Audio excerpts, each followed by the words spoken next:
All right. Welcome, everyone, and thank you for joining the sixth webinar in the MTW Expansion Flexibility to Cohort Onboarding Series. I am Andalyn Nesbitt Rodriguez, and I'm happy to be here with you today serving as your MC for this session, as well as for the entire series. Okay, next slide, please. Actually, I'm going to move it. All right. Today's agenda.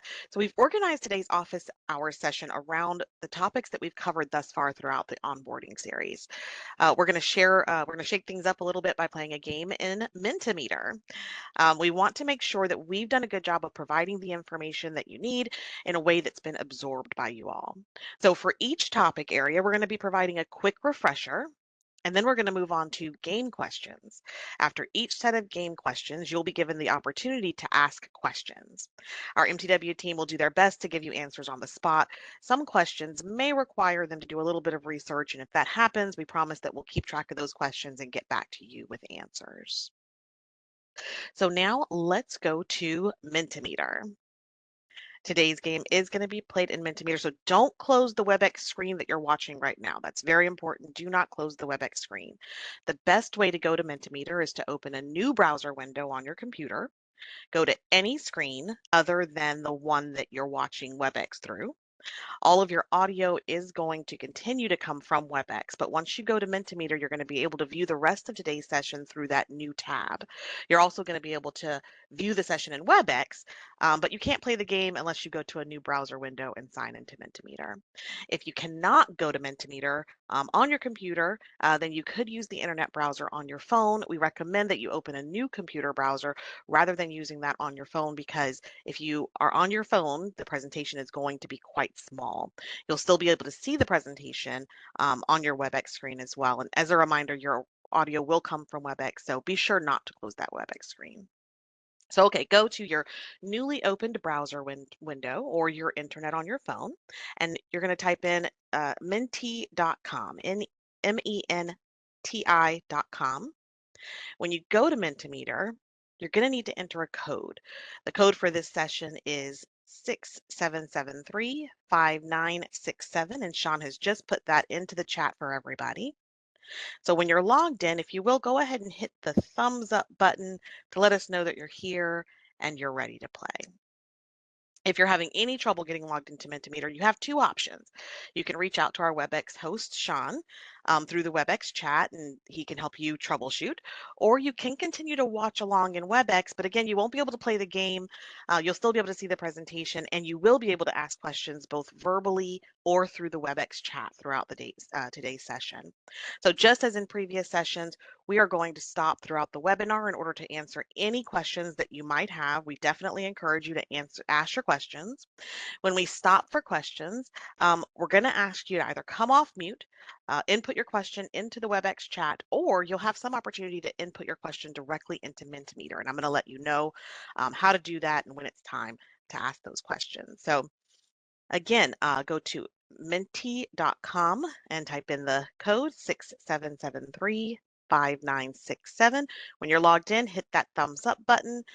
It should be on the bottom right-hand corner if you're looking on your browser window, and the bottom in the middle if you're on your phone.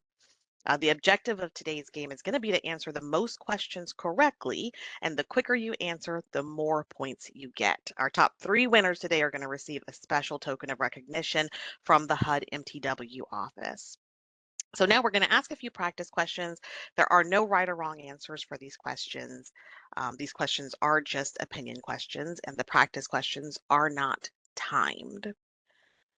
So, Mahima, will you move us forward to the first practice question? All right, practice question number 1. Again, these first 3 questions are just for practice and won't be scored, unlike the questions that'll come later. So let's practice. Do you know who your field office point of contact is? Either yes, we've interacted with them already, yes, but we've not had the need to interact thus far, no, but I do know how to find them, or not sure how to find them. Okay, and this is the question. Now we're going to move forward to the actual Mentimeter practice question where you'll be able to put in the answer. So Mahima, if you move us forward to the first Mentimeter practice question. And be sure to hit the submit button in order to actually submit your answer here. You can hit the submit button. It'll be on the bottom of the screen if you're using a phone and on the right-hand side if you're using your computer. All right.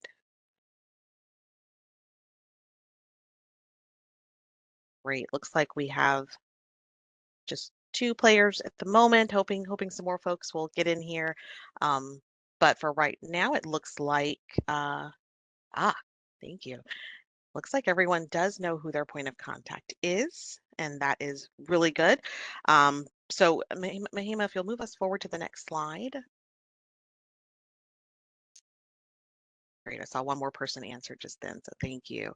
So we did include this slide just in case anyone did not know. I'm going to give you a minute just in case maybe the person is different than you thought, or if you just want to take another note of who your field office point of contact is. They're shown here according to field office name, and this is who your field office primary point of contact is. All right. Now let's move forward to practice question number 2. Mahima, will you move us forward to the second practice question? Wonderful. All right. Again, I'm going to read the question and then we're going to go to the actual Mentimeter question where you can input your answer. So the practice question number 2 is, how comfortable do you feel about preparing your agency's finances and about the financial reporting that you're going to be responsible for?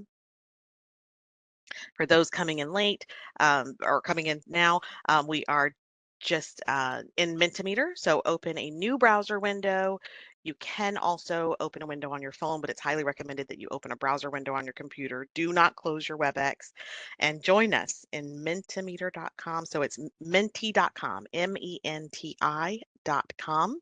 And Sean just put the code into the chat again. Thank you, Sean. The code that you'll need to enter is 6773-5967. All right. Mahima, will you move us forward to the actual Mentimeter question? And here's where you can input your answer. How comfortable do you feel about preparing your agency's finances and about the financial reporting that you will be responsible for? Okay, and remember to hit the submit button on these. In a moment, we'll get to the game questions and we won't have to hit submit. But for right now, hit the submit button to make sure that your answer actually goes through. And that will be on the right-hand side if you're looking on your computer and right there in the middle at the bottom if you're on your phone. How comfortable do you feel about preparing your agency's finances and about the financial reporting that you'll be responsible for? I see we've got more people in the room now, so I'm going to give it just a couple more minutes and let folks get logged in.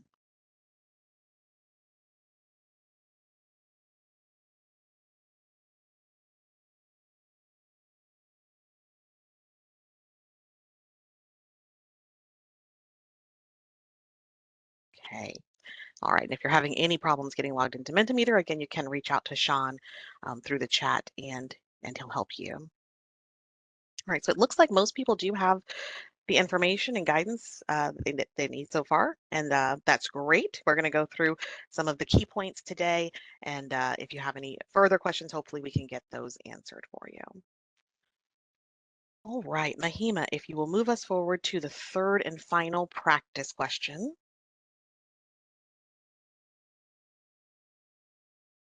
All right, practice question number 3. How comfortable do you feel preparing and submitting the MTW supplement to the PHA plan? So this is going to include things like the supplement, the waiver, the public engagement process. How comfortable do you feel around all of those things? And Mahima, if you'll move us forward to the actual Mentimeter practice question.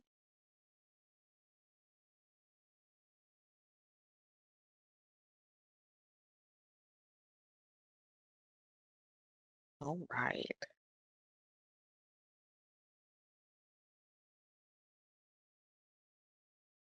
great.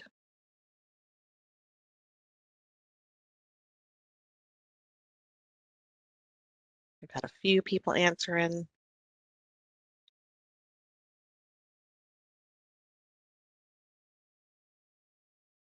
Okay. All right. So it looks like some good and some still having questions, and that is fine. That is what we're here for today.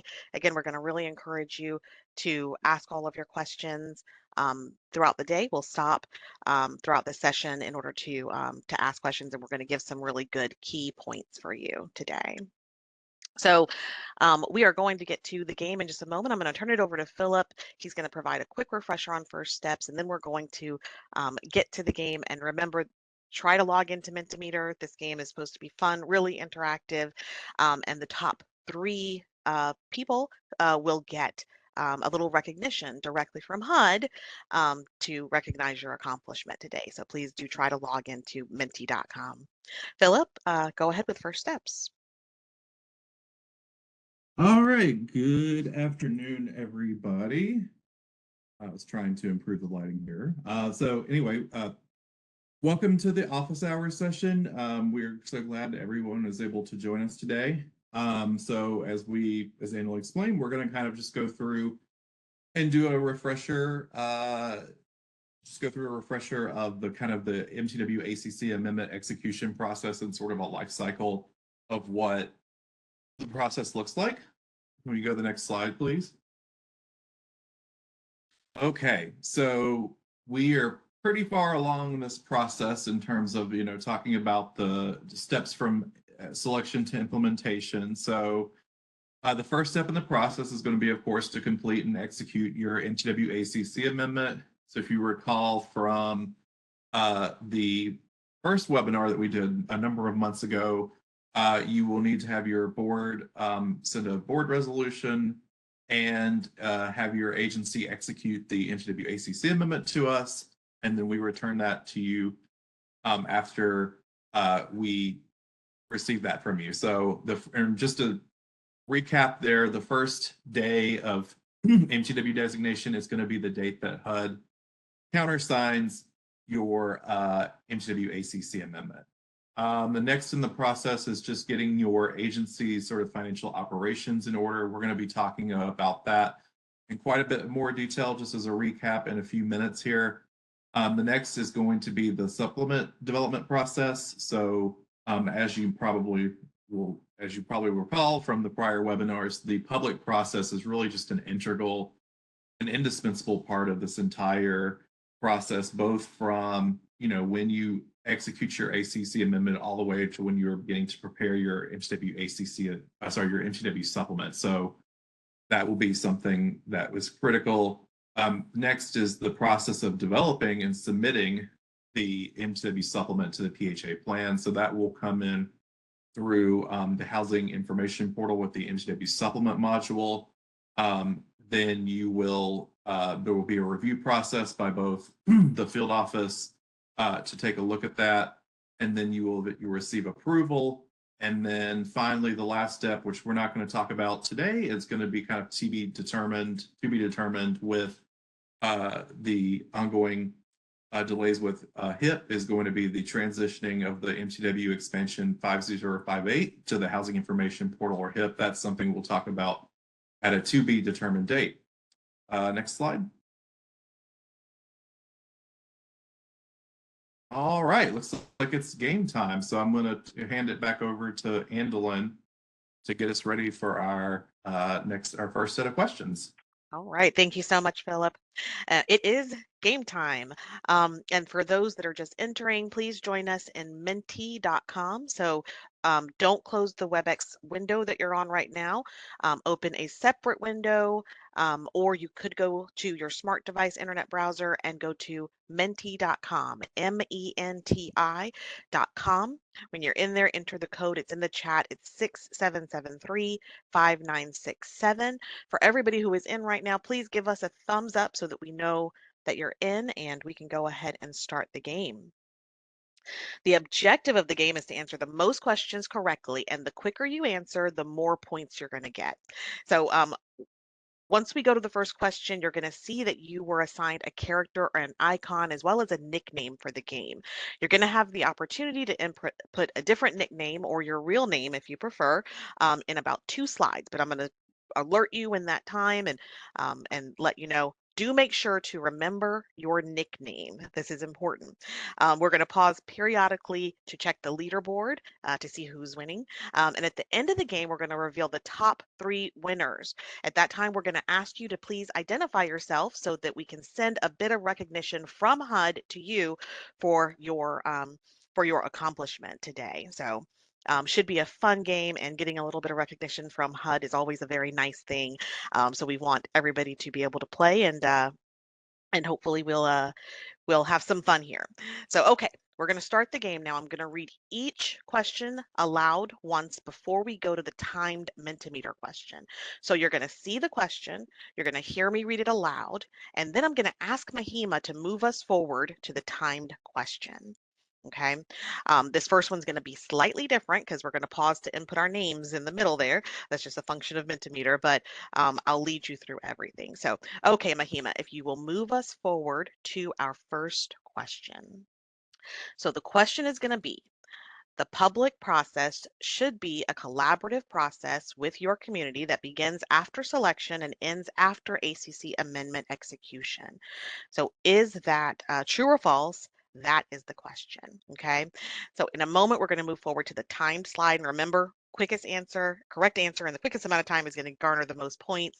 But before we do that, we're going to move forward in just a moment, and we're going to give you the opportunity to see the icon and nickname that Mentimeter has assigned to you. You can keep those, or you can put in a different nickname or your real nickname.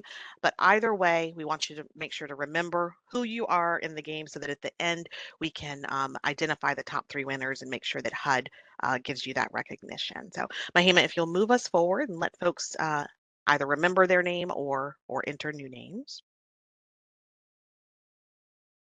And we'll give everybody just a moment to do this.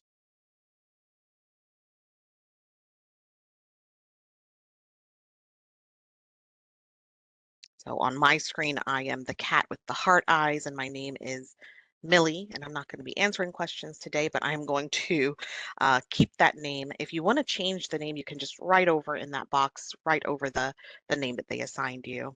Otherwise, do remember who you are. All right. Okay, so we're gonna start the game now. So remember, I'm gonna read the question first, so everybody knows what's coming. Then I'm gonna ask Mahima to move forward to the timed Mentimeter question. Choose your answer as quickly as you can, because as a reminder, quick correct answer in the quickest amount of time is going to give you the most points. Make sure that you keep your WebEx window open, but you can view the presentation either through WebEx or through your browser. Okay, so remember the question was, the public process should be a collaborative process with your community that begins after selection and ends after ACC amendment execution. And is that true or false? Mahima, will you take us forward to the first timed Mentimeter question? Okay, and 3, 2, 1, and enter your answer.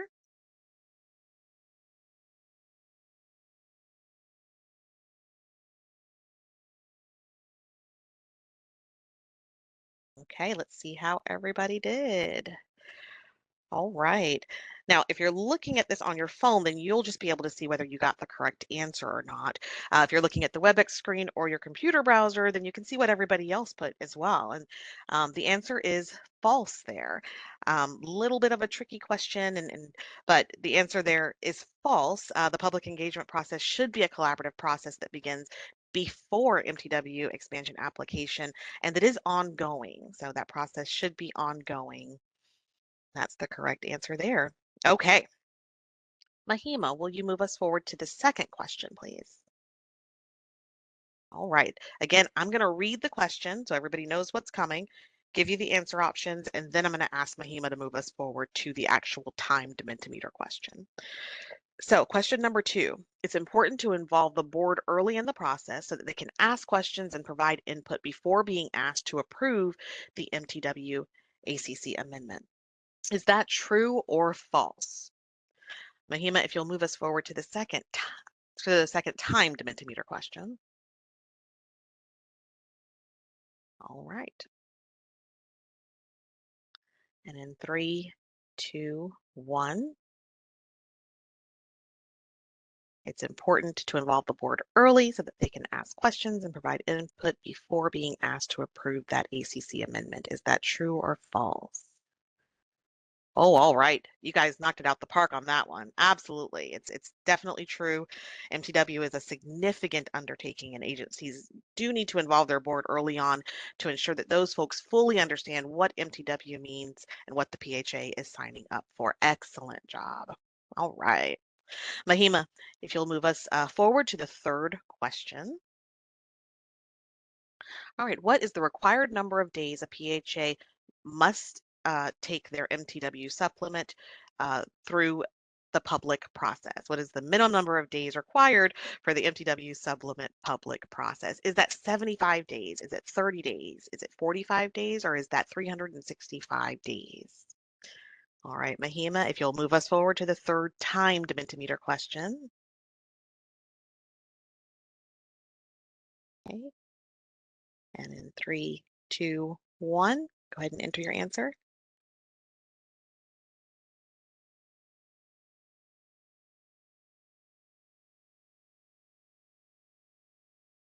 All right. Great job. Yep, great job. The answer is 45 days. 45 days is the minimum number of days required per that MTW operations notice. And that's kind of the reference source that we've pointed out all through the onboarding series is, and I hope that everybody has it bookmarked by now, but 45 days is that minimum number of days that's required per the operations notice. Okay, let's go to the leaderboard and see who's in the lead so far.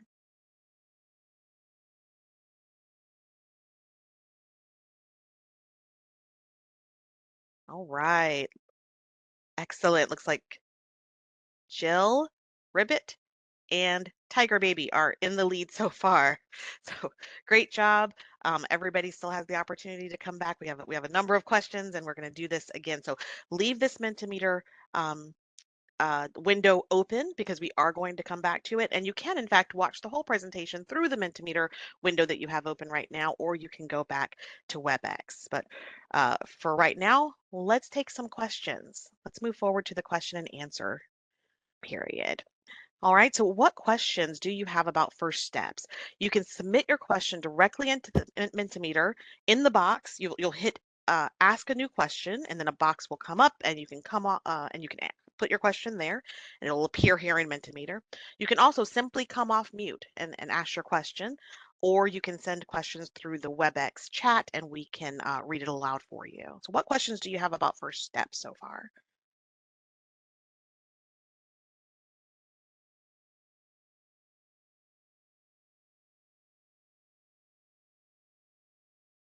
Give just a couple of minutes and see if anybody has any questions. That's what the session is for, is to answer your questions and make sure that that you have the information that you need.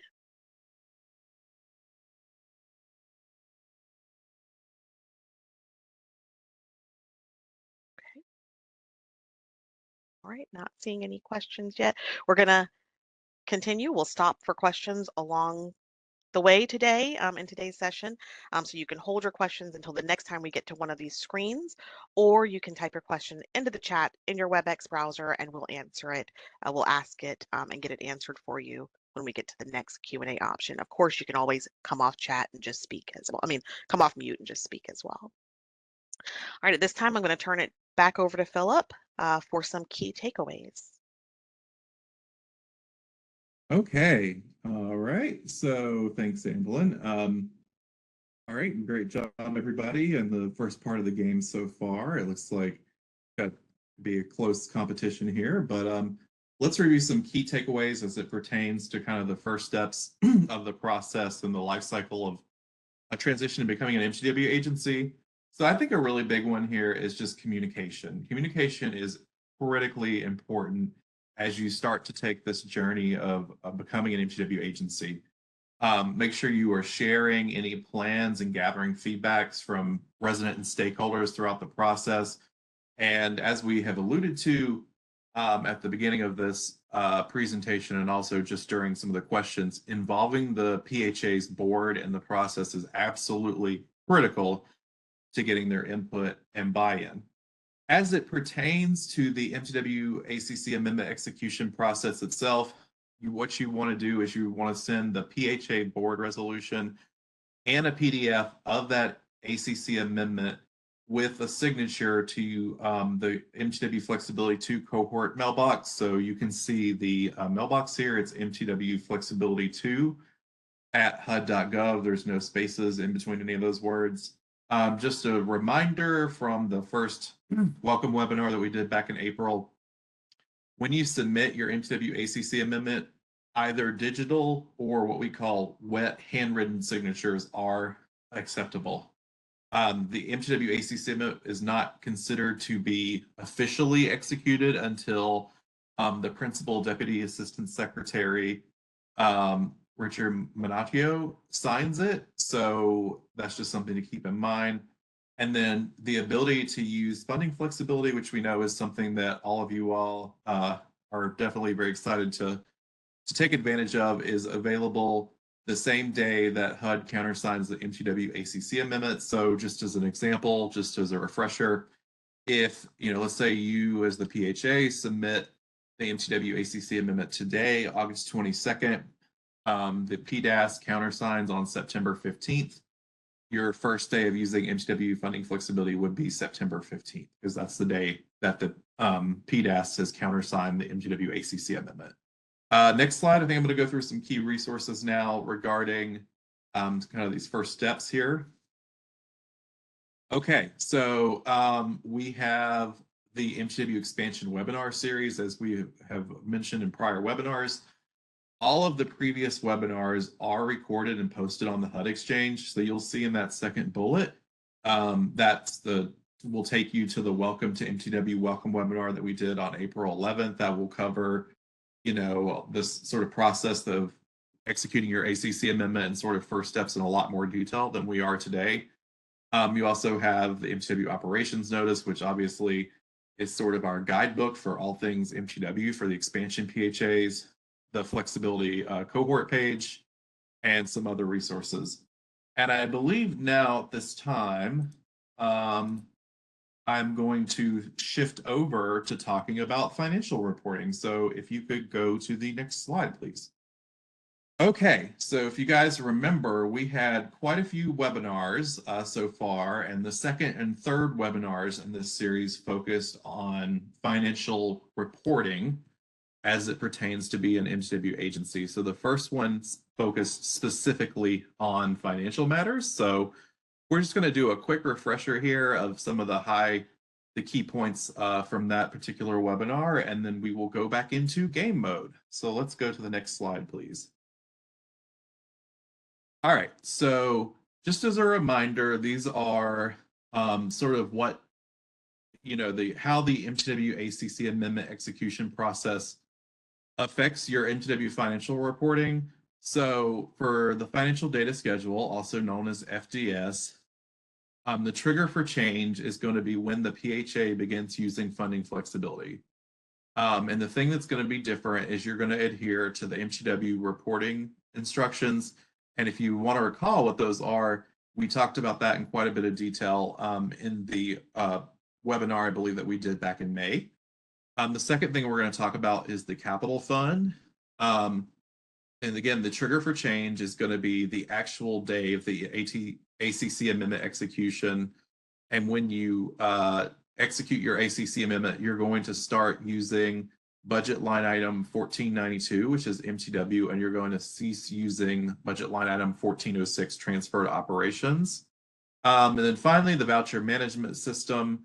The trigger for change will be the second month following your MTW ACC amendment. You will begin using the MTW specific fields for both your housing assistance payment expenses and related SPVs, as well as any to capture any use of what we call non-HAP expenses, or where you're using MTW funding flexibility with your HAP dollars. And then the second other big change that we talked about in the webinar is the reporting of commitments and obligations in VMS.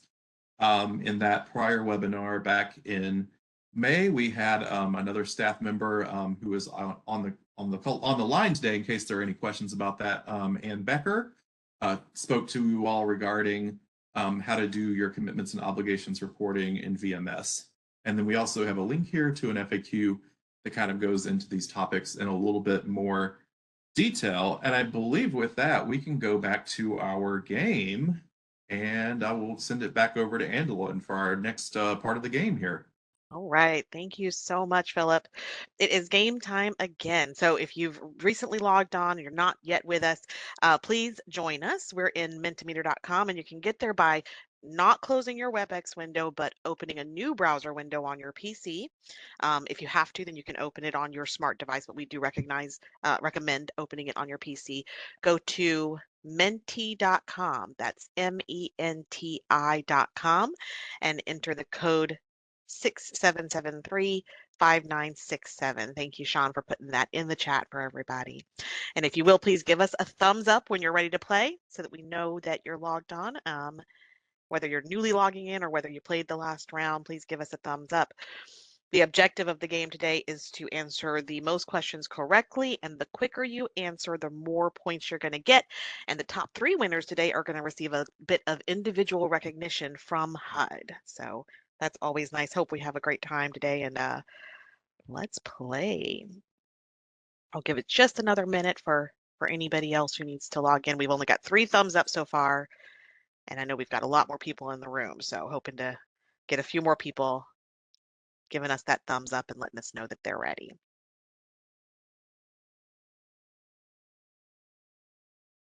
If you're having any trouble logging into menti.com, then feel free to message our host, Sean, and he can help you troubleshoot a bit. But okay. Mahima, please move us forward to the 4th question.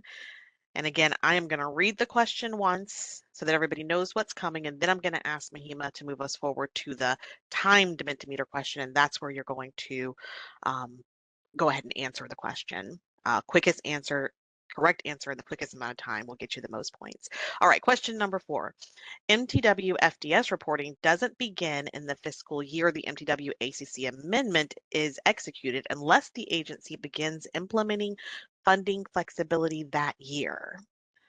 Okay, so MTW FDS reporting doesn't begin in the fiscal year the MTW ACC amendment is executed if the agency doesn't begin implementing funding flexibility that year. Is that true or false? Mahima, please move us forward to the 4th timed Mentimeter question.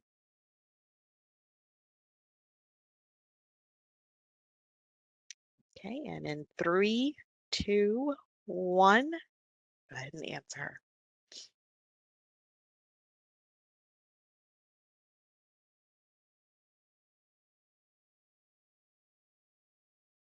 All right, true or false? Great job. Yep, the answer here is true. FDS reporting requirements hinge on when the agency starts using funding flexibility. However, agencies will need to transition to their first full fiscal year as an MTW PHA. So the answer there is true, and good job. All right, Mahima, if you will move us forward to the 5th question. All right. For MTW Capital Fund reporting, you will use a new BLI if you use capital funds for non-capital fund purposes. For MTW Capital Fund reporting, you'll use a new BLI if you use capital funds for non-capital fund purposes. Is that true or false? Mahima, if you'll move us forward to the 5th timed Mentimeter question.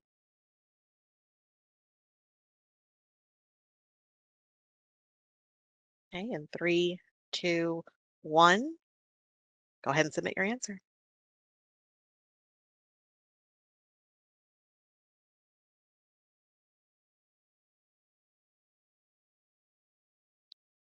Great job. You guys are on it. Absolutely. That's also true. For capital fund reporting, you're going to use the capital fund BLIs when funds are used for capital fund purposes, but you're going to use the MTW specific BLI 1492 when you use capital funds for non-capital fund purposes. Excellent job. Knocked it out the park there. All right, Mahima, if you'll move us forward to the 6th question, please.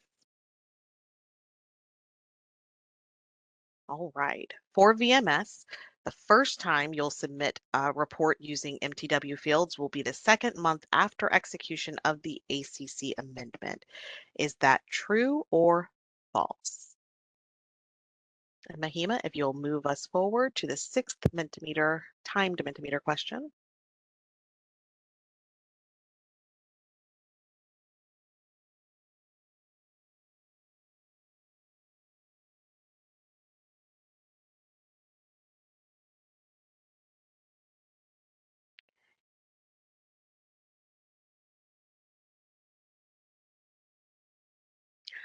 All right, and that is true. That's true too, because reporting lags a month. VMS reporting doesn't start immediately after ACC amendment execution. Philip, uh, looks like it was about half and half there. Do you want to speak to that at all or add a little bit more context? Yeah, I mean, so again, this is just it kind of is a nature of how the voucher management system works. It's always going to lag a month behind. So, for example, right now, or at least maybe today is actually the last day of VMS reporting for this month. You're currently reporting July 2020, 2024 expenses in VMS in this month, August. So it's kind of just a nature of that. That's why it's the second month and not just the first month after, because your reporting sort of is going to lag behind about, it's always going to be about 30, 31 days behind. All right, thank you so much. Let's go to the leaderboard and see who is winning so far.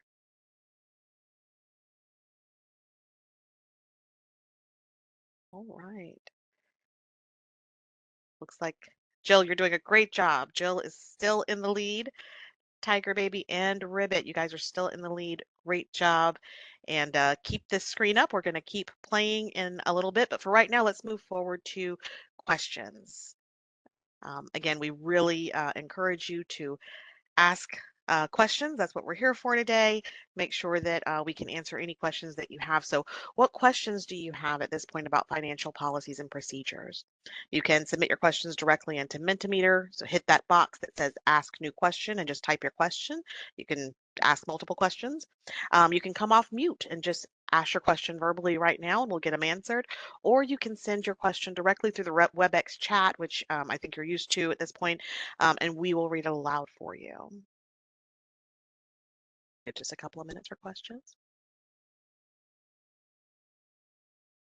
This is Deb Keller in Bath. And I'm sorry, I just jumped on, so you may have covered this.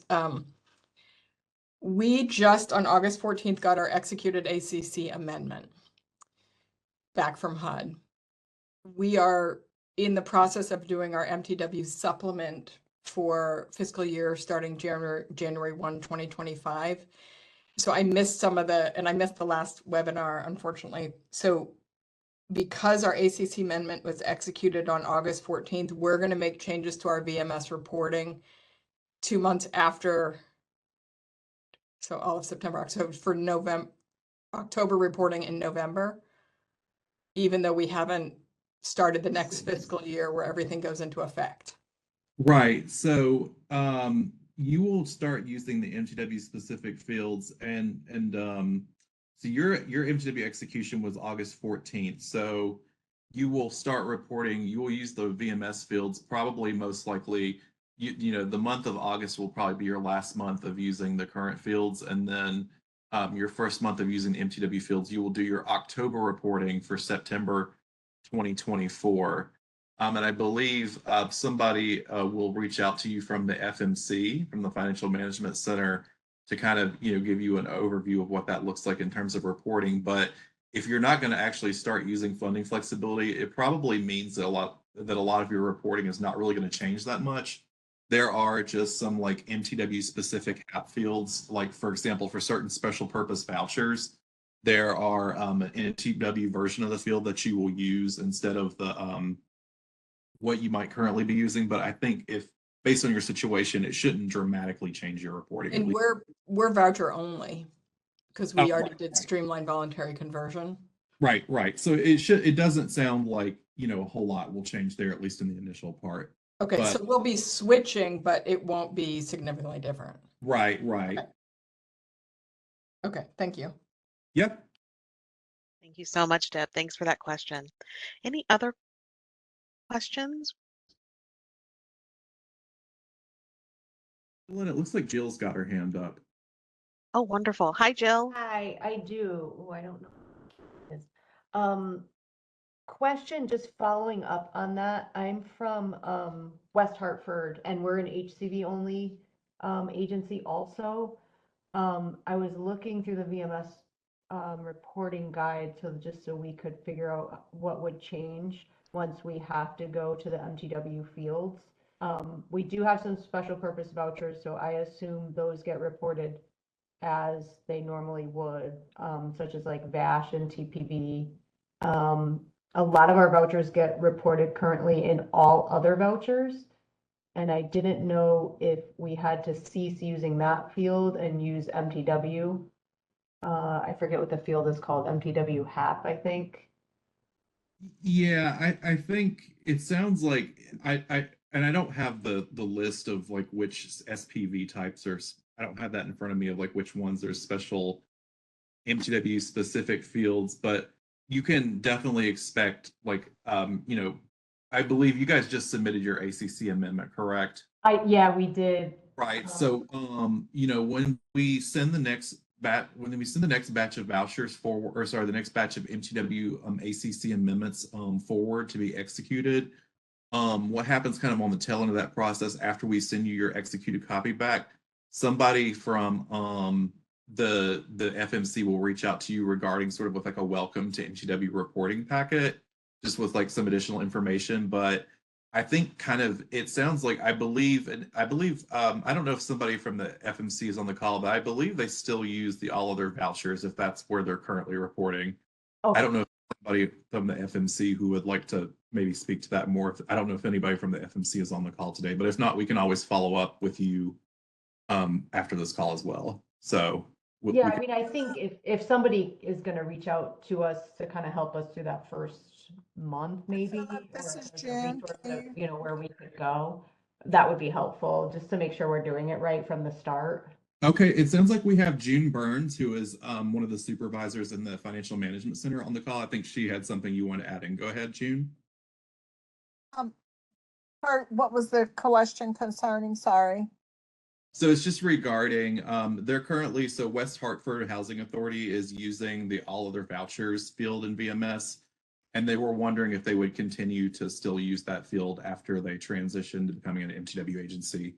And they just submitted their ACC amendment to HUD, so they're not officially MTW yet. Yes, until they are officially an MTW, they will continue to use all other vouchers. Yes. But once they convert, once the ACC is signed and then it's countersigned by HUD that month after the ACC is executed, the first month they would start reporting in the MTW HAP field. Okay, perfect. Thank you so much, June. Thank you. Welcome. Great, thanks. So it's great to have our partners in the FMC here on the call with us. So I don't know if Andalyn, if we had any other questions come in through Menti or through the chat function in WebEx. No other questions so far, but thank you so much, Jill and Deb, for your questions. And we're going to encourage them and we're going to keep stopping periodically. But yeah, we can move forward now. I'm going to turn it back over to Philip for some key takeaways. Okay, great. Great job, everybody, with playing the game so far, and great job and thanks for your questions. They're good ones. Okay, so let's just wrap up with a few key takeaways here from this section. So just really high level here, high level takeaways. Just a reiteration here. Timing of your FTS, EPIC, and VMS reporting changes are based on the execution of the ACC amendment. The specific effects are different from each system, and that's something we kind of talked about just in a little bit of detail here earlier. And then just a reminder, expansion agencies should have systems in place to trace funds from source to final use. That is a Part 200 requirement. Next slide, please. Okay, so sort of key resources for this section that we just talked about. We have Section 5 of the MTW Operations Notice. So if you click on that link, scroll down to Section 5, it'll cover a lot of things around funding calculation, so a lot of the things that we just covered today as it pertains to changes and things of that nature. We also have the sort of MTW FDS reporting guidance, as well as a link to the actual official sort of FDS line definition guide. We also have the VMS user manual, which also has a MTW specific section, along with the VMS user manual quick reference guide, which is sort of an abbreviated version of that VMS user manual. And then finally, excuse me, we have the MTW Special Purpose Voucher FAQ document, which is a really great resource that I highly encourage everyone just to take a look at and be familiar with. And then now I believe we are going to transition. We're going to send it back to Andalyn because I think we're about ready to have a break. Is that correct, Andalyn? Yes, I think it's time. Let's have a 10-minute break. And when we come back from the break, we're going to turn it back over to Philip for financial policies and procedures. But right now, let's go ahead and take a break. It is 2:50. Let's meet back here at 3 o'clock. See you then.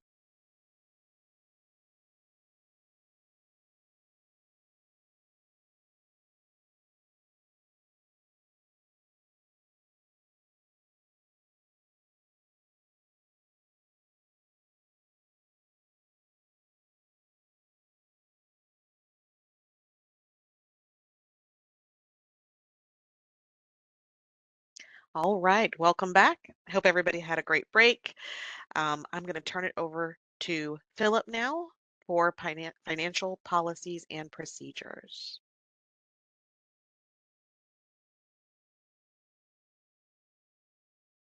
Okay. Welcome back from break, everyone. So we're now going to cover the second half of the financial webinars, which we did a couple of weeks after the first one. And so let's just transition to the next slide, please. Okay, so we talked a little bit about previously about funding flexibility, but let's go into a little bit more detail.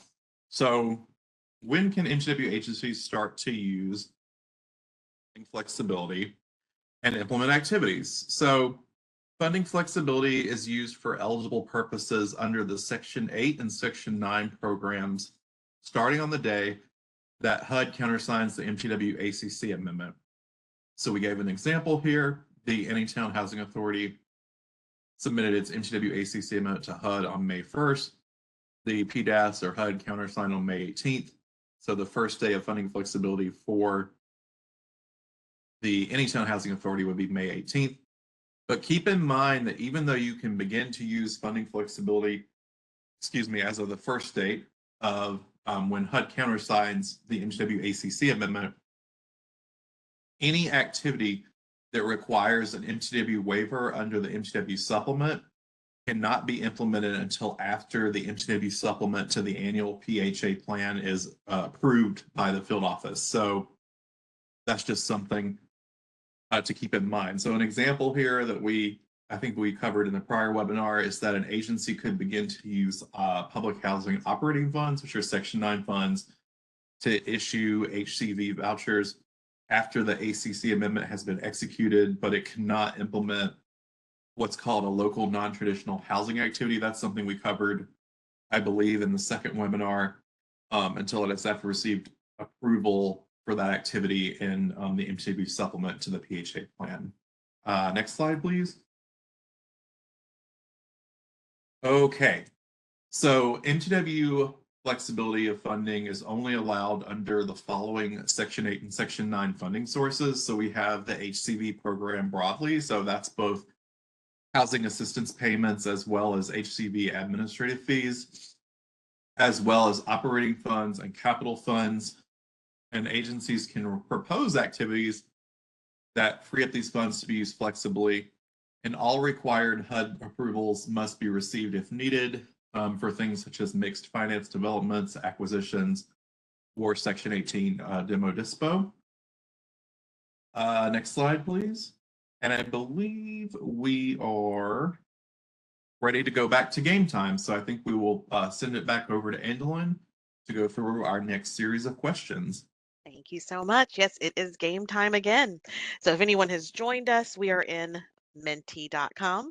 You'll want to leave this WebEx browser open, but open another browser or smart device, browser window on your computer or on your smart device. Go to menti, menti.com, and join us using the code 6773 5967. All right. And if you guys will, please give us a thumbs up. Let us know that you're ready to play. Remember that the objective of the game is to answer correctly, and the shortest amount of time will garner the most points. And at the end, we're going to ask you to identify yourselves. Who, most folks are anonymous at this point, so that we can HUD can send some special recognition, individual recognition, to the top 3 winners. So let's play. Mahima, will you move us forward to the 7th question, actually? All right. And I'm going to read the question one time, and then I'm going to ask Mahima to move us into the timed Mentimeter question, and that's when you'll want to quickly answer the correct response there. So question number 7, funding flexibility means using operating capital funds and HCV funds for purposes that they were not originally appropriated for and can include applying administrative flexibilities. So funding flexibility means using operating capital HCV funds for purposes they were not originally appropriated for and can include applying administrative flexibilities is the question. Is that true or false? Mahima, if you'll move us forward to the 7th timed Mentimeter question. Okay, and you can answer in 3, 2, 1. Is that true or false? Funding flexibility means using operating capital or HCV funds for purposes not originally appropriated for and can include applying administrative flexibility. All right, wonderful, great job, guys. That is true. Funding flexibility does mean exactly that, and it can include applying MTW administrative flexibility. So thank you so much, great job. Mahima, please move us forward to the 8th question. All right. When can an MTW agency begin using funds flexibly? Is that the day after signing the ACC amendment, the day that HUD countersigns the MTW ACC amendment, or the day that the MTW supplement to the PHA plan is approved? When can the MTW agency begin using those funds flexibly? All right, and Mahima, if you will move us forward to the 8th timed Mentimeter question.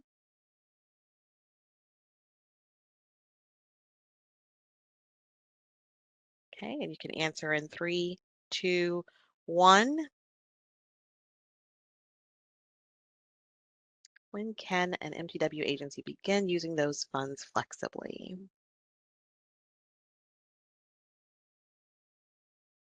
All right, good job. It is the day that HUD countersigns the MTW ACC amendment.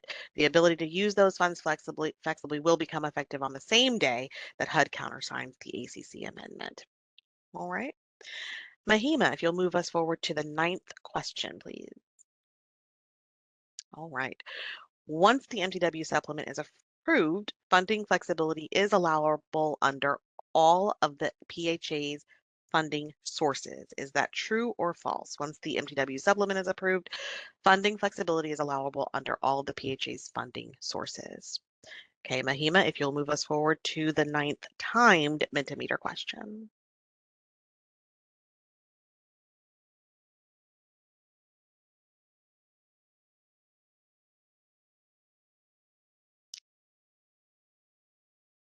Okay, is that true or false?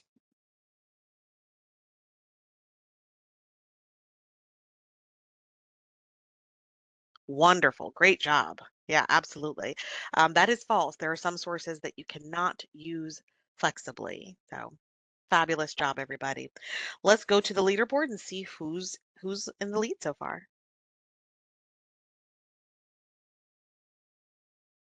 Okay, we've shaken it up a little bit. Looks like Jill, Tiger Baby, and Ribbit still in the lead. fabulous job.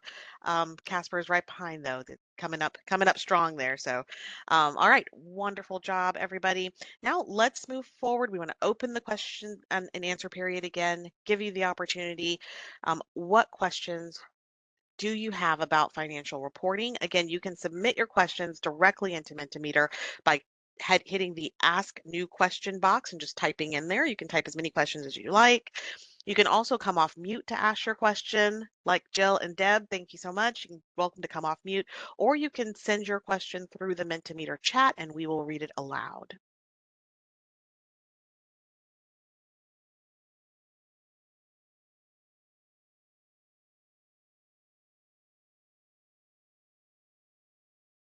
Okay. Don't see any questions coming in so far. All right, so we will move forward. I'm going to turn it back to Philip now to go through some key takeaways. Okay. All right. So, just some key takeaways from the second webinar here. So again, MTW funding flexibility refers to using either your Section 8 or Section 9 funding for purposes they were not originally appropriated for. So the example we gave of using operating funds to additional HCV vouchers, or when using administrative flexibilities, which are those things such as triennial income recertifications, things like that, that are largely included with your MTW supplement submission. MTW funding flexibility is only allowable under specific funding sources. So we're talking specifically about Section 9, that's specifically the capital fund, operating fund. And then on the Section 8 side, the HCV funding stream, which includes both the housing assistance payments as well as any HCV administrative fees as well. However, flexibility is not allowable under multifamily, the project-based rental assistance program, or special purpose vouchers. Those funding sources have to be used with the way that Congress appropriated them. Obligation and expenditure requirements are going to remain unchanged for the capital fund program specifically. And there are some requisitioning changes for capital funds and HCV, but not for operating funds. And the final thing, which we covered in a lot more detail, and you can actually go back and listen to that second webinar, is actually the funding calculation process. The operating fund and capital fund remain unchanged under MTW. So those calculations that you received your funding eligibility for this year under those two, there's not going to be a single change to that process after you execute your ACC amendment. And then for the HCV program, there's no change to admin fees. They're earned in the same manner as they're currently under for non-MTW PHAs, for non-MTW expansion PHAs. And then the HAP renewal eligibility calculation is going to be the lower of your actual HAP or non-HAP eligible expenses compared with the HAP renewal eligibility cap. And if you want more information about that or a refresher, you can either refer to Section 5 of the MTW operations notice, or you can watch our previous webinar that we did a few months ago to get a more extensive breakdown along with an example. Next slide, please. So here's some additional key resources, some of those which I just covered, but we have the first MTW funding flexibility, which covered a lot of that reporting information that we had on May 15th. So that link in the slide will take you directly to the HUD Exchange where you can watch the recording of that webinar. The second link is going to be part 2, where we covered sort of a higher level financial policies and procedures along with the HAP renewal calculation process. That was on May 30th, and that's where we had our guest speaker from the San Bernardino Housing Authority providing us with a lot of great insights. That was Maria Razzo from the executive director there. And then the third link here is a link to a webinar that was originally conducted in October of 2020 before the first cohort was even announced. And that goes into kind of some additional information about funding flexibility, the HAP renewal calculation process, as well as additionally it covers the statutory requirements, the MTW statutory requirements. We also have just Section 6.5 subsection B of the MTW operations notice. And then finally, we have our MTW expansion online training manual. There's 2 chapters there. The first chapter is on understanding and using MTW funding flexibilities. And the second one is talking about operating MTW with other programs. So I believe that's a training that covers things like the rental assistance demonstration program and other similar things. So I believe at this point, I'm going to turn over the presentation to Crystal, our sort of subject matter expert on all things related to the MTW supplement to the PHA plan. So please pay close attention. She's going to share some really important information with you all. Thanks, everybody. Thank you. Thank you, Philip. Thanks, everybody, for joining. Thank you, Philip, doing a great job. I feel like every time you go over this, I still learn just a little bit, something extra and new every time. So it's a lot to unpackage there from the finance end to actually, actually after you've signed and have an executed ACC amendment, right? Like, what else do you need to do? Preparing. I heard one of our agencies is already working on a draft for the MTW supplement to the annual PHA plan. So I'm just going to provide a quick recap. Andalyn, if you go to the next slide. Sorry, here I am. All right, so you guys remember from our earlier webinars, we took a dive into the MTW waivers, Appendix 1 of the operations notice.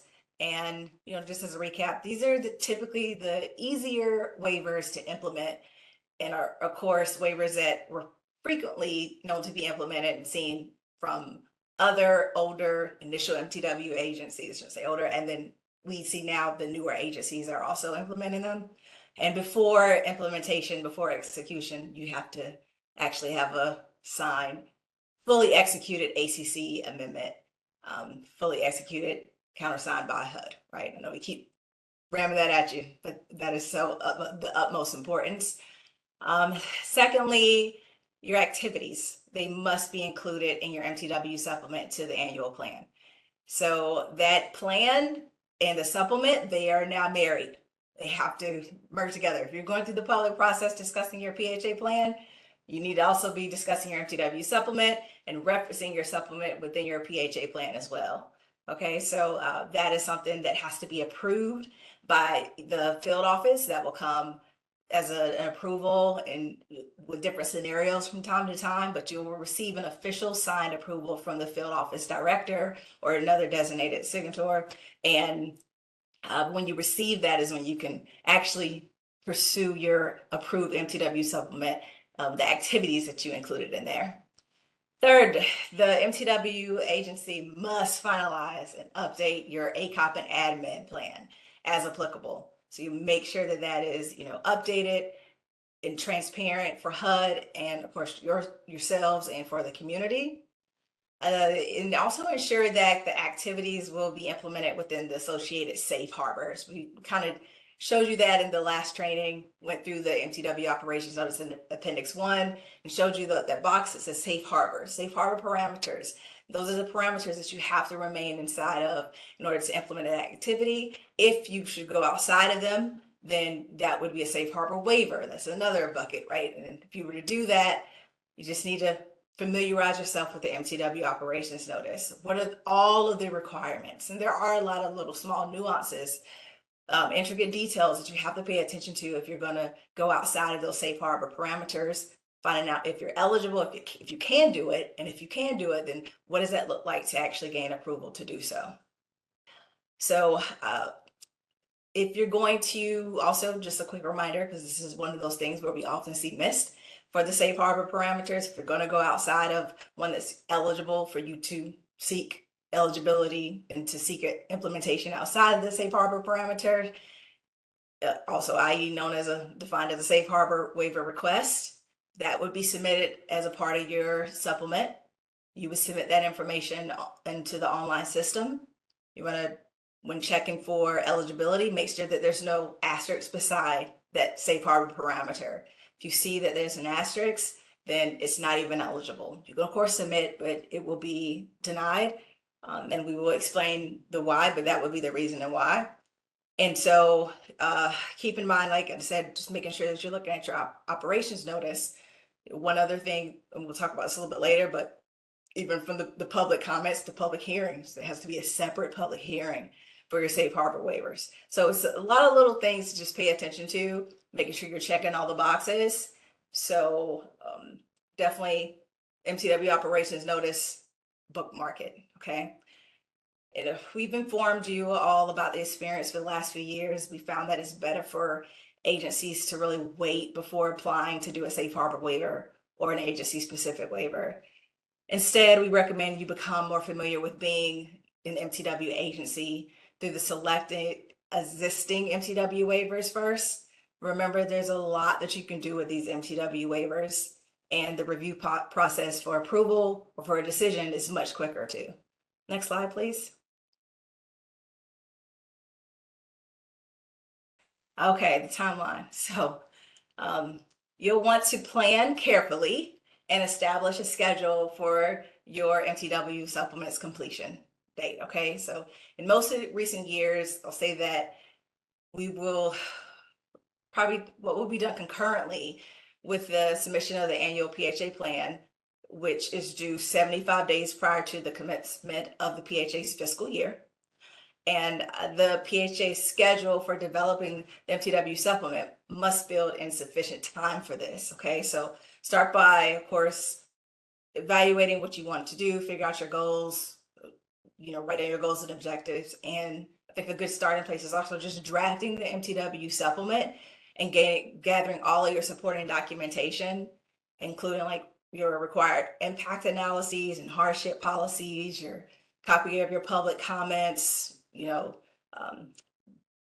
you took the comments received through the public hearings and took that into consideration, and how you were going to actually change or implement your activity, how it influenced you all, your thinking, all of that information ready to go before you begin to really draft your MTW supplement. Remember that the MTW supplement is an online system. You submit it through the online module, you have to gain access through that.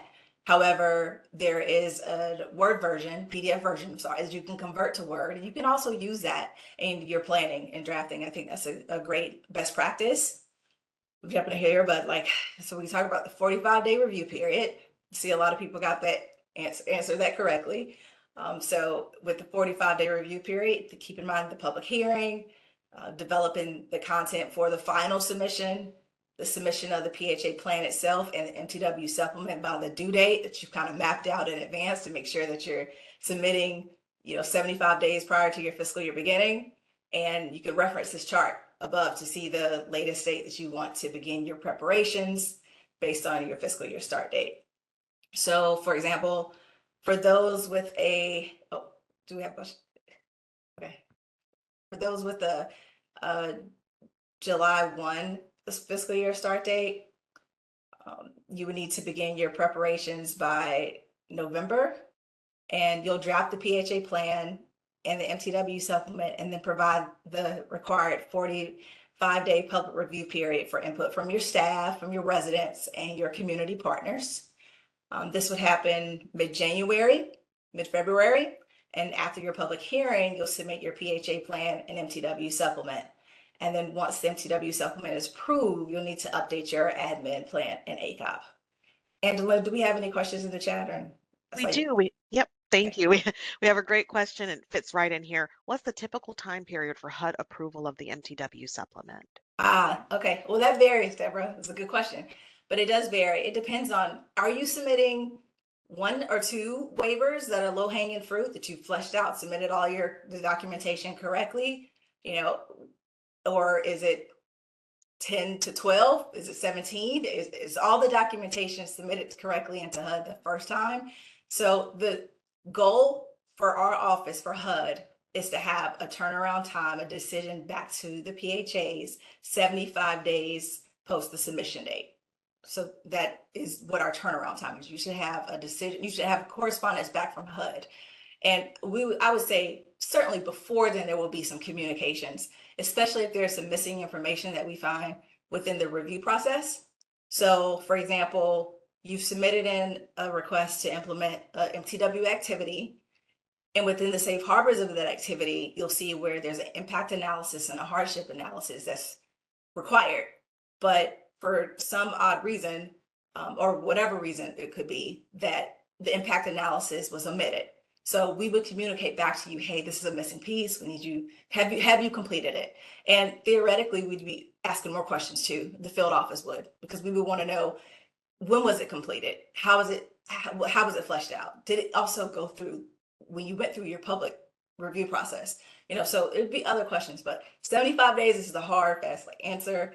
And then also it varies. I mentioned the number of MTW activities may extend the need for a longer review, as well as if there's a special waiver. I think you've heard us say a couple of times that when you submit a special waiver, which again are defined as agency specific, and safe harbor waivers, when you submit those in, it goes through a long, stringent review process, very thorough. We communicate with all program offices around PIH, if it's voucher related, public housing related, if it's a fair housing component, we are going to contact OGC, our legal counsel, and bring them in for eligibility, feasibility, and make sure that it's legal.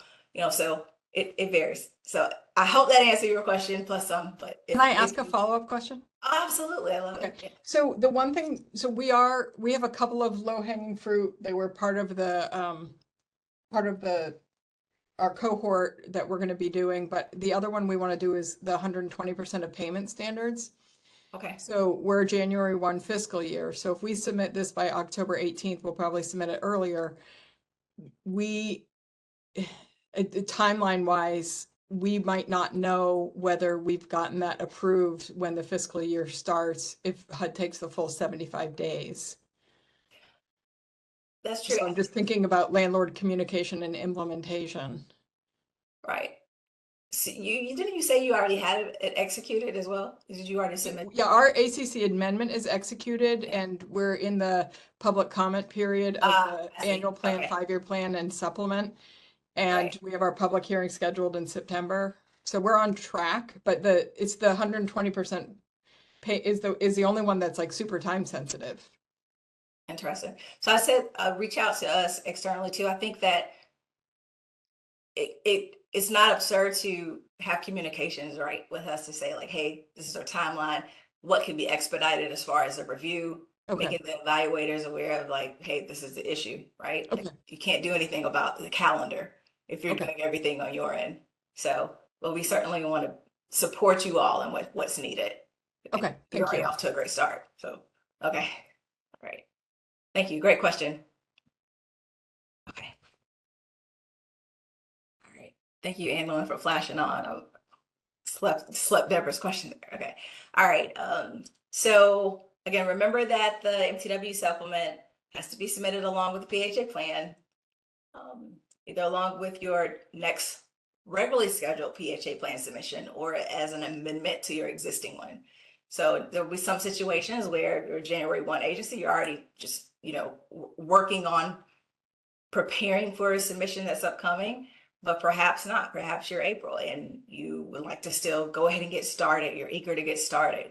So you can wait. That is perfectly fine. We understand that you may begin using your fungibility once you have a fully executed ACC amendment, but you want to wait until the next fiscal year beginning before you submit an MTW supplement. I would just say, whatever your intentions are in your timeline for submission, communicate that with your point of contacts that were actually mentioned, earlier on in this webinar, but communicate that with your point of contacts at the field level about your intention on submissions, or if you have any questions regarding when to submit, how to submit. So I can't remember if analysts was what questions do you all have about the timeline? Any additional questions about the timeline for completing the MTW supplement? Please feel free to come off of mute and ask your questions, or you can send your questions through WebEx chat and ICF will read them aloud.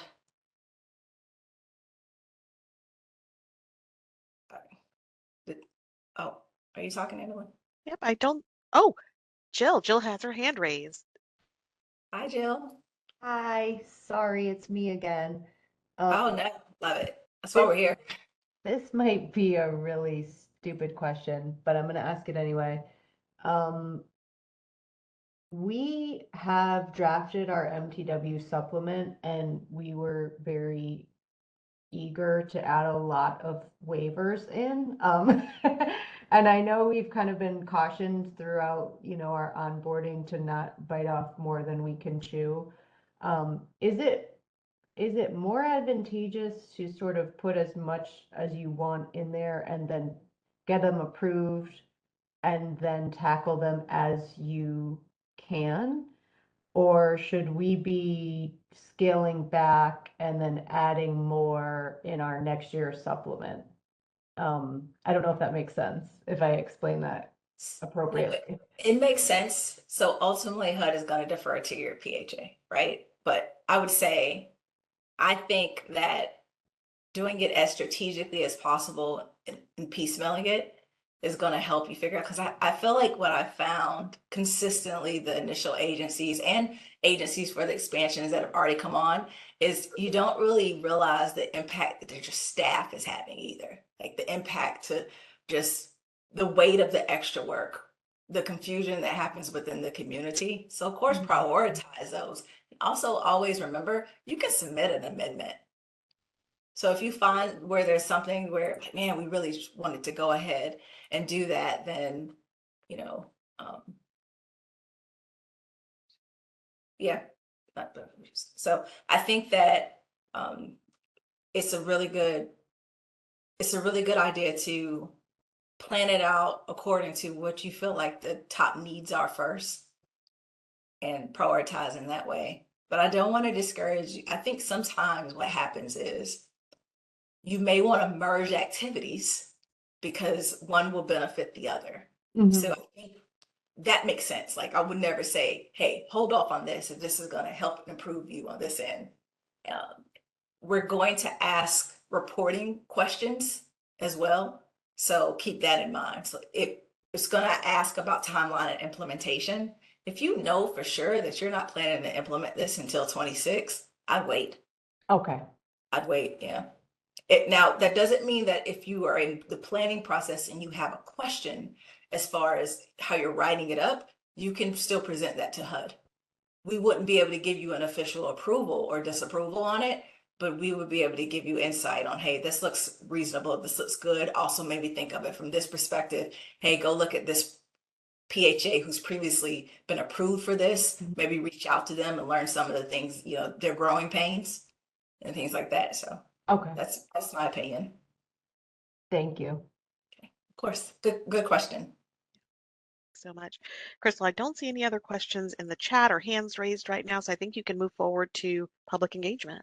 Okay, I did have a colleague reach out to me as well and say that, she's finding that in the supplement submissions, particularly the second year, this is still in response to Jill, your question.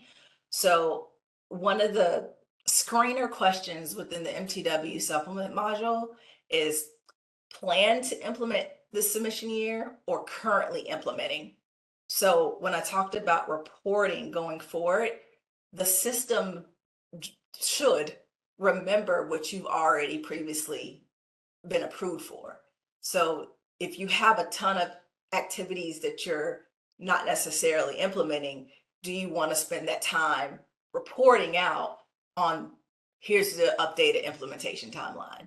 And then the confusion sometimes in what the system will recognize based off of the screener questions from year to year, because every screener question prompts different custom questions, core questions. So there's backwards looking questions as well, right? Like how many hardship policies were applied to X activity. But if you haven't actually started implementing that activity, now that's, burden hours where you're actually having to fill that out when it's not maybe even necessarily applicable. Thank you, Ann Becker said that. So thank you, Ann. Okay. All right. No more questions. And Deb does have her hand raised, so. Okay. Yeah, sorry. I think I understand this, but just to clarify, so I'll just use my 120% fair market rent as an example. We Okay. apply for that in our MTW supplement that we're submitting, and if, assuming it's approved, it goes into effect January 2025. Do we have to reapply for that every year, or is that blanket? Oh, God, no. Okay, No, that'd be a lot for you, a lot for us. that's what I thought. I just wanted to make sure, Oh, because that's a good question. No, I'm sorry. there's another weird one where we have an exemption for our FSS program, and I just noticed that that's one of the waiver possibilities. That makes sense, yeah. So I was trying to figure out if I do it here or if I do it the other way. So thank you. So caveat that not that activity, but there are 2 MTW activities within Appendix 1 where it's asking for things to be updated yearly. And by things, I mean like you must update your impact analysis for this activity every year, right? But the activity itself is still approved. Okay. Okay. And so also when you get into the system, you'll see a cloning feature. We haven't dived deep into that, but like, and you're not even going to see that cloning feature in year 1 because it's your first submission, right? But you want to make sure that you definitely are making it, you know, as easy as possible. When you clone, it's the same information from the previous year. So you're going to have to be mindful of updating that information, right? But the activity itself should move forward. It should move forward. You don't have to seek approval. I will say, like many things, right? If there's a significant change, then that's different to your activity. And but most of the time, when you're trying to gauge like what's significant, like is this significant? Like is it affecting money? Like is it affecting residents? So you know, is it going from 120 to 130? Because that would be significant and also require an approval, safe harbor approval. You see what I'm saying? So I just giving extra information there. Does that make sense? All right, thanks. Thank you, Angela. All right, thank you. Is that good? Is that good, Deborah? Yes, thank you. Okay, perfect. Great questions. Thank you. Okay, and at this time, I don't see any other hands raised or questions in the chat. So, Crystal, yep, you're good to move forward. Okay. All right. Well, I think if that's the case, next slide. Okay. Establish trust. All right. Yeah. Yeah. I know that that can be trying because there's a lot of new things that you're introducing for the community, for your residents, for your staff. So it can kind of be unwieldy at times. But I think for MTW's efforts to really be successful, you're going to want to focus on actively engaging with your residents and your communities in the public process. That will be woven out throughout your MTW planning process, but especially just when you're getting started and communicating and being transparent, I think that helps to truly establish trust. And the operations notice tells you the bare minimum that is required, but agencies, oh, I'm sorry. Yeah. Okay. Yeah. So the operations notice tells you the bare minimum that is required. But with your agencies, you know, and your experience in implementing the MTW, just really emphasize that. I want to emphasize to you, I'm sorry, that involving residents and getting their insights and buy-ins is a critical part to the success, is what we've heard from so many PHAs. People have to know what changes are occurring. They want to understand why and have a chance to voice their suggestions and concerns. And one of the biggest issues faced when implementing changes is poor timing of communication. But I think that would be applicable for all of us. I know it is in my household. Like my husband just told me I need to pick up the kids, right? Well, that I'm gonna have a training. Okay. All right. A common myth is also that all issues must be resolved and all plans decided prior to engaging external parties. And I think that's a myth, right? Often results in poor engagement and comes a little too late to move others to embrace change. I think that you want to listen and gain feedback, but something you're going to learn by doing as well. So it's valuable to bring interested parties into conceptualization discussions about your plans, as well as involving them in implementation, and that will kind of help to ease the change process. So we know that getting residents to engage can be challenging. Some may perceive hearings as a check in the box process, not something that would be really a good use of your time. And that's not true, I don't believe. So the MTW process is different. So put your playbook away. It requires a huge comprehensive strategy. I will say that what was surprising to me is, you know, we said in the operation notice states this, like you must engage your resident advisory board or your tenant association. So many people, well, we don't have one, we'll establish one. It is a requirement of HUD, but then also like it just speaks to somewhat of a curve that could take place when you're trying to actually engage residents. So go ahead, if you don't already have that in place, you know, definitely ASAP, just begin to work on that. And, you know, that's one way, but there's no that's one required way, but there's no one right way to engage residents in your community. Some other successful strategies generally include just engaging early and often. Again, that's going to help to establish the trust. Begin that engagement efforts with an honest assessment of where your agency is currently at in terms of your relationship and your reputation with the community. Once you honestly assess the community's perception and level of trust, figure out what ways to maintain and strengthen that trust. Be clear and transparent, be inclusive, follow through on what you say you will do. And when you hit a bump, because you will, be honest about it and share what will be done to address it. And, you know, reach out to HUD if you have any questions. And again, like I mentioned earlier, if you're not the first agency probably to try it, especially if it's within the realms of the Operations Notice Independence 1. So reach out to your partners and the relationships that you've already built in the community with the industry stakeholders. Included in that, educate your interested parties about MTW. So agencies are required to involve your residents and other parties. One, providing an opportunity to review the comments on the annual MTW supplement. And two, through participation from the Resident Advisory Board or Tenant Association. But to foster extensive involvement and build in and local support, consider involving not just your residents, but your staff, obviously, they're working at local government, partnering agencies, and again, the HUD field office. Okay, we're partners too. Your MTW program is not going to materialize in a vacuum. I'll say that twice. Your agency has a history in the community, right? So be sure to build on those successes already that you've learned and any pitfalls you've encountered along the way.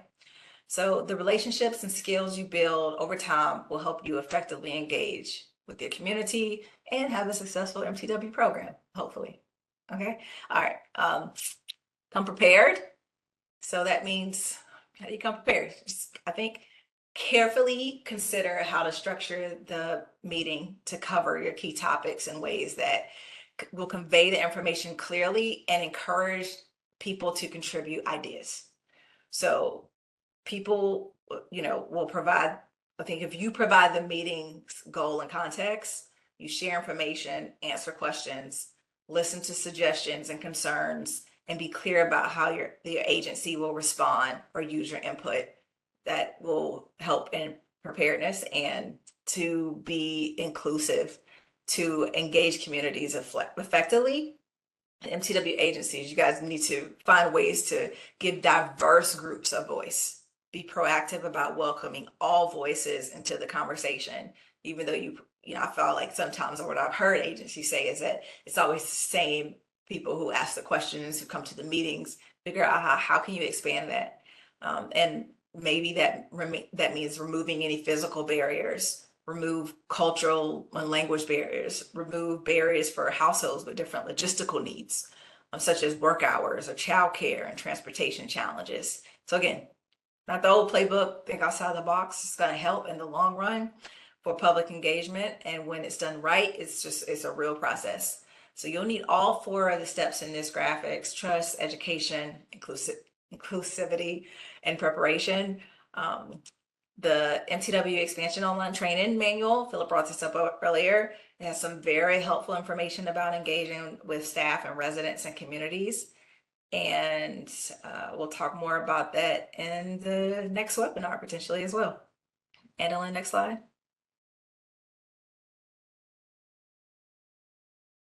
Okay, we're back to game time. Okay. It is game time. It's game time again. So we're going to go back to the game. This is our final group of questions, and we're going to answer these questions, finish the game, and then we're going to have some good key takeaways, resources, more opportunity for Q&A, and then we're going to figure out who our winners are. So Mahima, if you will take us forward to our 10th question. All right. Once you have carefully planned out your MTW activities, it doesn't take much thought to write the MTW supplement. Is that true or false? And if you will, Mahima, please move us forward to the 10th timed Mentimeter question.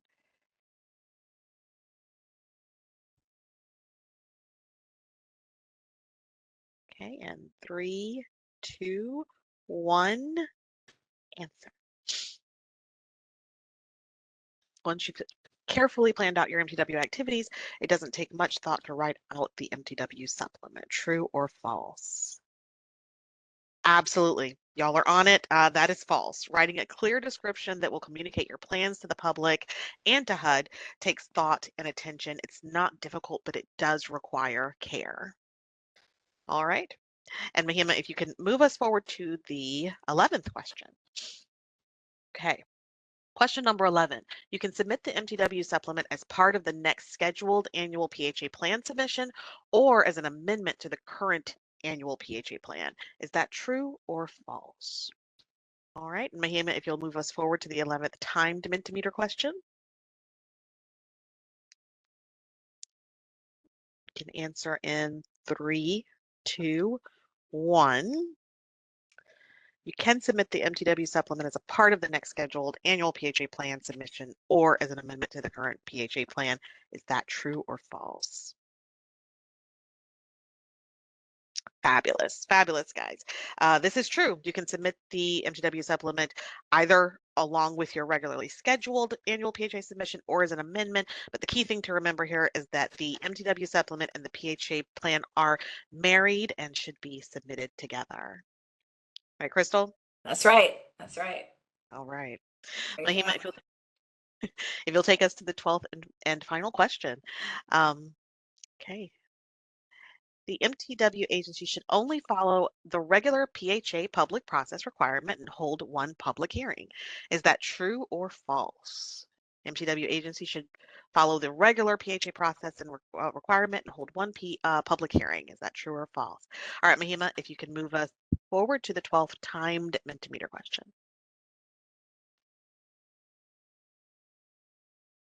Okay, you can answer in 3, 2, 1. Quickest answer, but correct. It's going to garner the most points there. Is that true or false?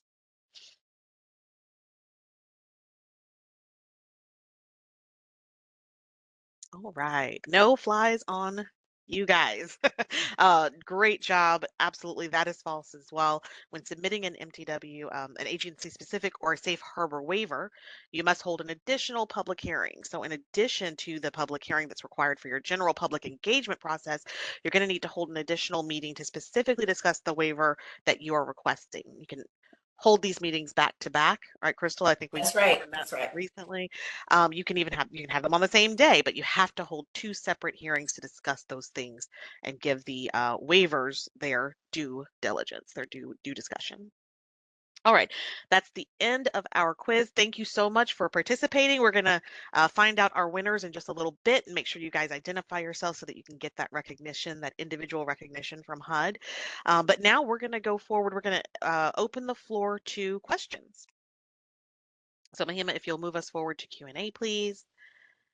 And do remember that you can input your questions there by hitting that ask new question button. You can come off your mute. That's been working really well today and we appreciate it. Or you can send your questions through the WebEx chat. I'll give everybody a moment to ask any questions regarding the MTW supplement, PHA plan, or public engagement.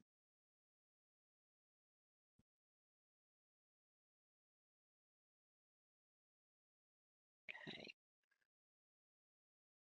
All right, not seeing any questions coming in or any hands raised. Okay, I'll turn it back over to Crystal for some key takeaways. Thank you. Thank you, Mahima. All right, key takeaways. So use your MTW supplement to summarize what you will be doing in a way that makes your plans clear to the public. As you prepare to complete your supplement, you'll need to develop an impact analysis in many cases, hardship policies. We'll be looking for a summary of public comments and how your agency responded to the comments. Specifically, we want to know also how you took said comments into consideration when drafting your in which narrative in which you're going to implement your activity. And also, you're going to want to describe your safe harbor waivers, agency specific waivers, and cohort specific waivers, okay, as applicable. The process takes time, so plan ahead. Do not dive right into the online MTW supplement form online. Rather, use the OMB approved form HUD form 50075, which is the MTW supplement to the annual PHA plan. So prepare all your content before starting your online submission. Again, that starts out typically in a PDF. You need to probably convert it to Word. Let us know if you need any assistance with that.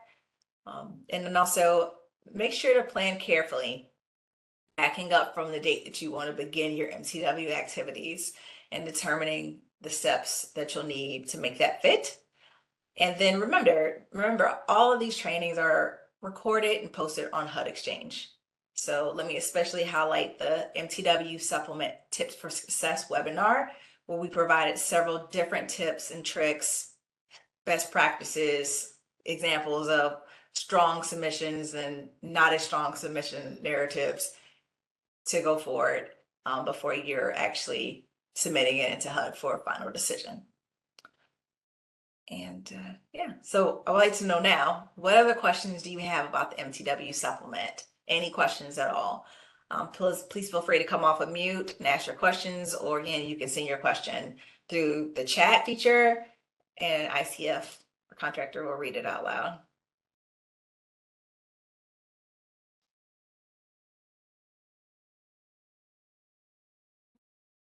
Any questions, Angelin?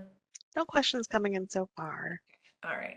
And even if you have questions later, that's okay as well. You can reach out to your HUD field office with those questions, to the MTW info mailbox with those questions, and we will answer those questions. So I just want to thank everybody for joining, and for those of you who participated in the Mentimeter game.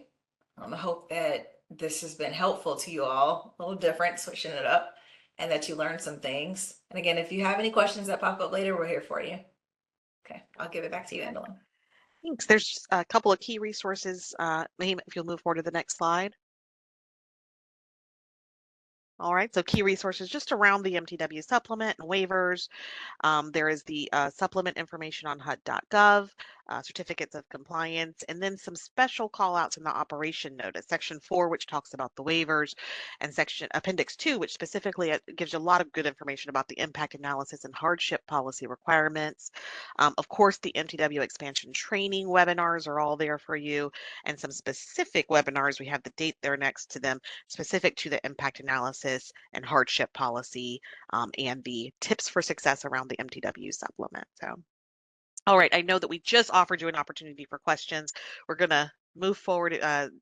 Mahima, if you will, I'm going to not prolong this question slide. We're going to get to the winners of our game today, but I do want to offer just a quick moment. If anybody does have any further questions, please come off mute, put it in WebEx, put it in Mentimeter. I'll give just a moment if anybody has any last questions. All right. All right. So let's move forward to the leaderboard and see who our winners are.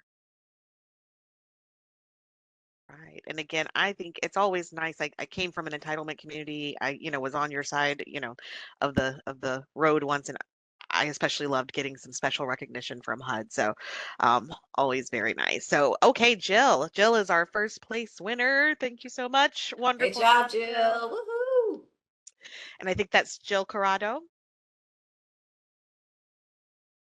Correct, that's me. Yes. All right. Tiger Baby. Number 2 winner, Tiger Baby. Can you let us know who you are? I'll have to defer from Okay. Okay. All right. We will move down then. I shall Casper. defer to the next winner. Okay, sounds good. Casper, can you let us know who you are? Either coming off mute, putting it in WebEx chat. We're looking for our next two winners, Casper and the frog. I can't see it. It's behind Jill.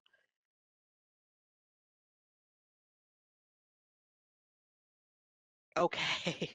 All right. Wonderful. We will. I see some messages privately identifying folks. So thank you so much. We will get those certificates out to our top 3 winners. And thank you all so much for playing. All right, Mahima, if you can move forward.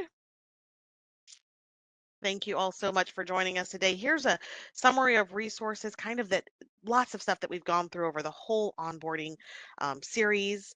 As you There's a lot of resources. So this list is kind of grouped into references and training.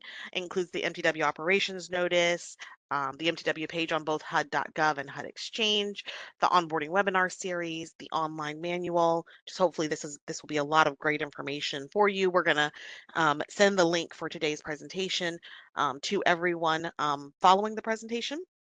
And if you'll move forward once more, Mahima, want to encourage you to join us. This is the final series, the final session in this MTW Flexibility 2 cohort onboarding series, I believe.